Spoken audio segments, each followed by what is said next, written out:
साधु नमस्कार, कैसे हैं आप सब लोग। मज़ामा केम छो, कसा आहेस। आप सबको जय श्री राम, जय बालाजी की, जय खाटू श्याम जी की। साथियों, बेसिकली आज एक इम्पॉर्टेंट टॉपिक जो है हम चर्चा में लेंगे। एक ऐसा टॉपिक जो जुड़ा हुआ है आपके अधिकारों से, चाहे वो संवैधानिक है, चाहे वो वैधानिक है। और टॉपिक का जो मूल उद्देश्य है वो आपको लिटरेट करना है। क्लियर है? तो टॉपिक क्या अपना कि फॉर्जरी और चीटिंग के मामले, क्या जेल जाना पड़ेगा या राहत है कानून में। क्लियर है? तो क्या है ये पूरा कॉन्सेप्ट और इसके पीछे कितने क्वेश्चंस जो हैं वो छुपे हुए हैं, आज हम स्टेप बाय स्टेप एक एक चीज़ पर जो है डिस्कस करेंगे। शांति से बैठ के मेरी बात को समझिएगा और उस पर जो है मनन कीजिएगा और उसके बाद नोट डाउन करते हुए अपने आप को जो है कंसेप्चुअली क्लियर करने का प्रयास भी कीजिएगा। साथियों, बेसिकली चीटिंग के मामले जो हैं या फॉर्जरी के मामले जो हैं, बेसिकली मैं कहूँगा ये मामले हैं नहीं, ये मामले बनाए जाते हैं। क्लियर है? क्योंकि इस तरह के मामलों में यूजुअली ऐसा कहा जाता है कि हमको किसी ने ठग लिया, हमारे साथ जो है धोखा हो गया, हमारे साथ जो है छल हो गया। बट लोग क्या कहते हैं क्या नहीं कहते हैं, इन अवधारणाओं के बारे में इससे मेरा कोई कंसर्न नहीं है। कानून क्या कहता है ये बहुत बड़ा कंसर्न है, क्योंकि आपने अगर क्राइम किया है तो आप पर कार्रवाई होगी, पर आपने क्राइम नहीं किया है तो वहाँ पर किसी भी इनोसेंट को जेल जाने नहीं दिया जाएगा। ऐसी भी कानून की अवधारणा है। और कहते भी है ना कि भले ही 100 अपराधी छूट जाएं बट एक मासूम को सज़ा या जेल नहीं होनी चाहिए। तो साथियों, चीटिंग का जो मामला है, जो मामले हैं फॉर्जरी के या जो मामले हैं गबन के, वहाँ पर क्या प्रोटोकॉल जो है देखने होते हैं एजेंसी को, वो करते क्या हैं और अल्टीमेटली क्या नुकसान जो है खाना पड़ता है कंसर्न आरोपी को। ये सबसे इम्पॉर्टेंट पर्सपेक्टिव है आज के डिस्कस का। क्योंकि परिवादी जो है अपनी बात करेगा, जो एजेंसी है वो अपनी बात कहेगी, जो कंसर्न पक्षकार के वकील है वो अपनी बात कहेंगे, बट पिस्ता कौन है? आरोपी, जो कुछ कह ही नहीं पाता। कुछ कहने का प्रयास करता है, उसको चुप करा दिया जाता है कि तुम्हें अधिकार नहीं है बोलने का। जबकि सबसे हैरानी की बात यह है कि सबसे बड़ा अधिकार आरोपी को यह दिया गया है कि वो किसी भी रूप में कोई भी स्टेटमेंट देने के लिए विवश नहीं किया जा सकता। पर इसके बावजूद भी एजेंसियाँ क्या बोलती है? कबूल कर लो कि तुमने फॉर्जरी करी है। एजेंसियाँ क्या कहती है? कबूल करो तुमने चीटिंग करी है, तुम राजीनामा कर लो, राजीनामा कर लोगे तो बच जाओगे और राजीनामा नहीं करोगे तो मारे जाओगे। अब जिस भी आरोपी पर चार्ज है चीटिंग का और फॉर्जरी का, जब FIR कटती है तो वो सीधा भागता है अपने वकीलों के पास में। वकील भी कहते हैं कि भाई मामला कॉम्प्लिकेट है, मे भी आपको राजीनामा करना पड़ जाए, मे भी जो है आपको सरेंडर होना पड़ जाए। तमाम टेंशन्स जो है दिमाग में घूम रही होती है आरोपी के। फिर वो रहता है पुलिस के पास में, पुलिस भी कहती है, और जो परिवादी है वो अकड़ता है उस पर्सपेक्टिव में ये देखते हुए कि अब साथ में कोई नहीं है इसके, और ये घबराया हुआ भी है, डरा हुआ भी है, ये सही टाइम है इसको और प्रेशराइज करने का, ताकि इसको ईजिली जो है अपन एक्सटॉर्ट कर सकें। और बेचारा आरोपी जो है वो आरोपी ना होते हुए भी जो असली आरोपी की प्रताड़ना है वो फेस करता है और वो झुकता है। और सब लोग, चाहे वो कोई भी हो, उसको हैरान परेशान करते हैं, उसको मेंटली हैरेस करते हैं, और अल्टीमेटली जिसका फ़ायदा उठाता है परिवादी और उससे नाजायज़ रूप से एक्सटॉर्टिव अमाउंट जो है लेने का प्रयास करता है। तो क्या ऐसे कोई राहत कानून में है कि हम बच सकते हैं? क्या ऐसा कोई प्रोटोकॉल कानून में है कि इन सब स्थितियों का हमें सामना ना करना पड़े? क्लियर है? तो वो स्थितियाँ परिस्थितियाँ कब मिलेंगी आपको? कि जब आप खुद लिटरेट होंगे, खुद चीज़ों को समझेंगे, पढ़ेंगे, तभी फ़ायदा होगा। अदरवाइज FIR कट जाएगी, लाखों लोग पड़े हुए जेलों में, उसमें से आप भी जो है एक हो जाओगे, कोई पूछने वाला नहीं इस कंट्री के अंदर। क्लियर है?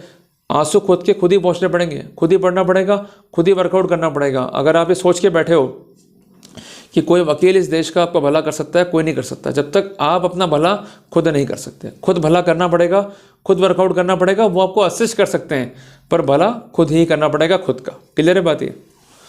तो साथियों, सबसे पहले हम समझते हैं फॉर्जरी क्या है। क्लियर है? और चीटिंग क्या है।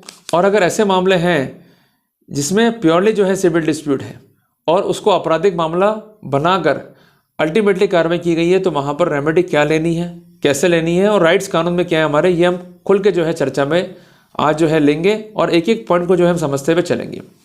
सबसे पहले जो है आप नोट कीजिए कि what is forgery and cheating.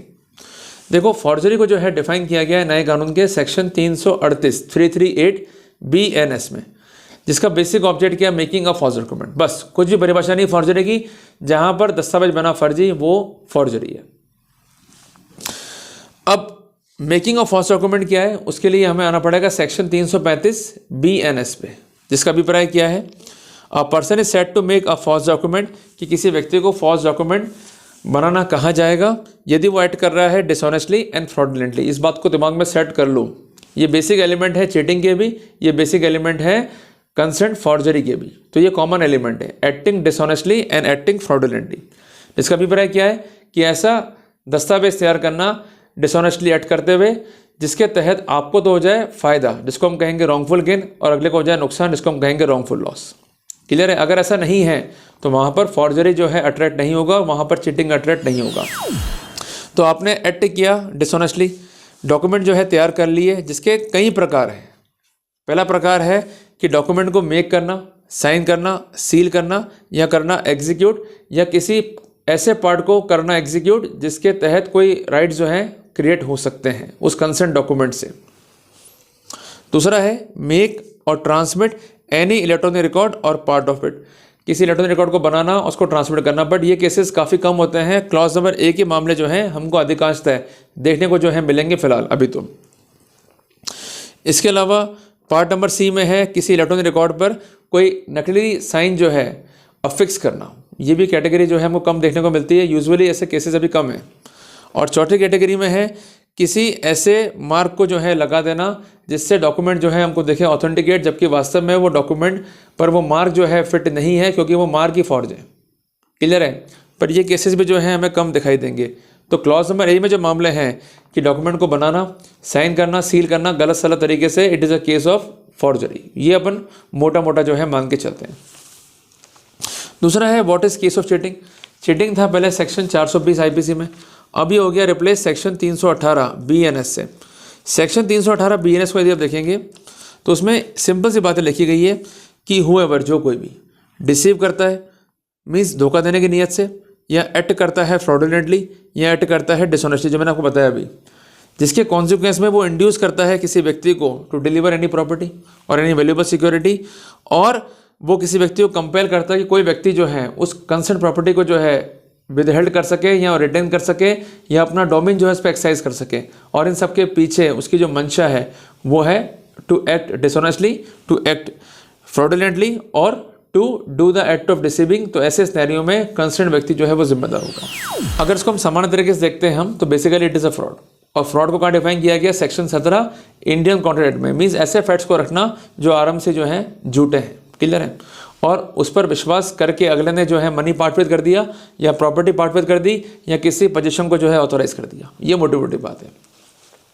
अब एक बात दिमाग में सेट कर लो, चीटिंग और फॉर्जरी में क्या कोऑर्डिनेशन है या क्या कोलिजन है। देखो, चीटिंग यूजुअली सेक्शन लगा देती है पुलिस, पर चीटिंग का सेक्शन अकेले नहीं लगेगा। जब भी चीटिंग होगी तो साथ में कुछ ना कुछ स्पेशल एक्ट्स या कुछ ना कुछ सेक्शन फॉर्जरी के जरूर लगेंगे, ताकि उस स्टैंड को जो है हम और स्पेसिफिक कर सकें। उदाहरण के लिए ए कहता है कि बी ने जो है मेरे साथ चीट किया, उस पर कानूनी कार्रवाई करो। बट बेसिकली अगर हम इस ट्रांजेक्शन को देखते हैं तो ऐसा क्या दिखाई देता है कि केस नहीं बनेगा।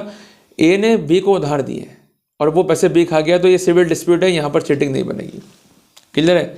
बट बी ने जो है ए को विश्वास दिलाया कि मेरी कोई प्रॉपर्टी है, उसको आप खरीद लो। उसने फॉर्जरी करी, डॉक्यूमेंट गलत सलत तैयार कर लिए, अल्टीमेटली ए ने विश्वास किया, उस प्रॉपर्टी को परचेज कर लिया और अल्टीमेटली पैसे दे दिए। मालूम पड़ता है कि प्रॉपर्टी जो है वो सी की है, तो यहाँ पर बी गिल्टी होगा फॉर्जरी इन चीटिंग का। तो एक बात ध्यान रखिएगा कि चीटिंग हमेशा आएगी कॉम्बिनेशन में, या तो आएगी विथ फॉर्जरी, या आएगी विथ ट्रेडमार्क्स, या आएगी विथ एंटी करप्शन लॉ, या इसके अलावा कुछ ऐसे मामले हैं जहाँ पर क्लियर कट केस होता है तो वो एक्सेप्शन में रख सकते हैं, जैसे कबूतरबाजी करना। क्लियर है? बट जो सामान्य सिविल डिस्प्यूट्स हैं वो चीटिंग में नहीं आएंगे। कई बार ऐसा होता है कि दो लोग एक पार्टनरशिप फर्म खोल रहे हैं और उसमें इन्वेस्टमेंट्स कर रहे हैं, एक पार्टनर जो है फंड्स खा गया है, तो it is not a case of cheating, civil dispute है, go to civil court. Clear हो गया बात ये? अब इस तरह की FIR हो जाने पर क्या करें और किस तरह से निपटें ऐसे FIR से। सबसे पहले ध्यान रखिएगा कि जब भी डिस्प्यूट शुरू हो रहा है तो जो कंसर्न व्यक्ति है मीन्स अपोजिट पार्टी है, उसकी नीयत क्या है और वो क्या क्या आपसे कम्युनिकेशन कर रहा है। इस तरह के मामले जो हैं डायरेक्टली दर्ज नहीं होते हैं। सबसे पहले लगातार कम्युनिकेशन करेगा कंसेंट परिवादी आपसे, उसके बाद एक लीगल नोटिस आपको आ सकता है वकील का। अगर गबन की स्थिति है तो वहाँ पर लीगल नोटिस मैंडेटरी है, अगर गबन की स्थिति नहीं है तो वहाँ पर लीगल नोटिस आपको नहीं आएगा। क्लियर है बात ये? और गबन के लिए सेक्शन कौन सा है, 316 ऑफ BNS। क्लियर हो गया आपको। और उसका भी जो बेसिक एलिमेंट है वो यही है, acting dishonestly and acting fraudulently. एक बात ध्यान रखिएगा कि अगर सामान्य सिविल डिस्प्यूट है और इसी के बेसिस पर जो है FIR को दर्ज कराया गया है, तो सबसे पहले हमें रिप्लाई देना है उस FIR का, सबसे पहला काम ये करना है। और FIR हमें कोर्ट से मिल जाएगी या मिल जाएगी ऑनलाइन। दूसरा काम, जो कंसर्न IO है उसके जो हायर अथॉरिटी हैं उसको भी जो है हमें इसकी कॉपी देनी है अपने ज्ञापन की। और वो आप पर दबाव बनाता है कि गिरफ्तार कर लूँगा या आपको हैरेस करता है, तो वहाँ पर हमको जाना है क्वेश्चनिंग में या हमको जाना है एंटीसिपेटरी बेल में।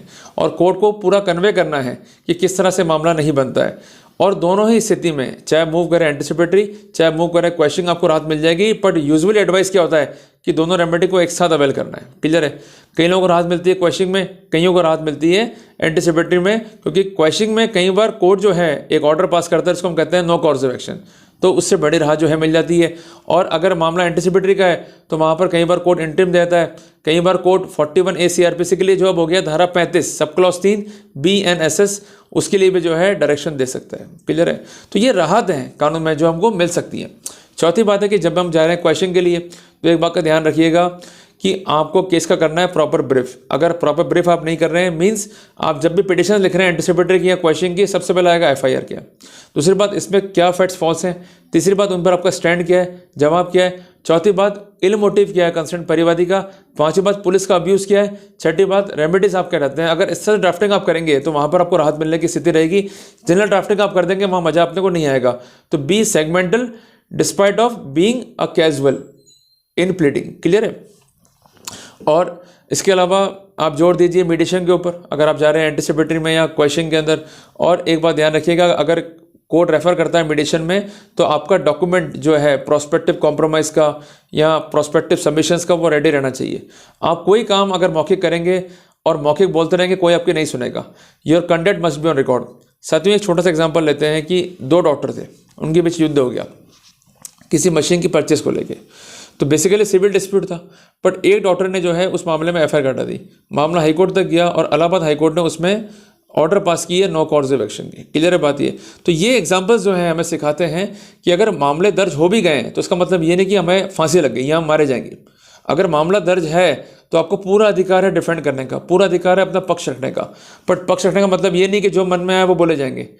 उसका अभिप्राय ये है कि आपको कानूनी एंगल से सबसे पहले केस को देखना है, दूसरी उसका स्ट्रक्चर क्या वो देखना है, तीसरी बात कहीं ये तो नहीं कि प्रोसेस का मिसयूज़ किया गया उसको देखना है, उसके बाद अपना ज्ञापन देना है, देन रेमेडी सीक करनी है as per the defence brief. अगर ये प्रोटोकॉल ले लिया तो यकीन मानेगा कोई कुछ भी दिक्कत आपको नहीं आनी है। और अगर सामान्य तरीके से हम चले या अप्रोच कैजुअल रही या हमारे सलाहकार उस क्वालिटी के नहीं है जो हम एक्सपेक्ट कर रहे हैं, तो हमें वहाँ पर दिक्कतें आ सकती हैं। तो अच्छा सलाहकार रखें और नियम कायदे कानून पूरे पढ़ें ताकि हमें दिक्कत नहीं आए। तो हम समअप करते हैं इसको, जो सिविल डिस्प्यूट है पक्षकारों के बीच में, वो किसी भी रूप में चीटिंग को जो है कॉन्स्टिट्यूट नहीं करेंगे। दूसरी बात है कि जब भी चीटिंग होगा तो उसके साथ साथ स्पेशल कानून या अन्य कानून भी लगे होंगे। चीटिंग का जो सेक्शन है वो एब्सोल्युटली इतना अच्छा वर्कआउट नहीं करता है।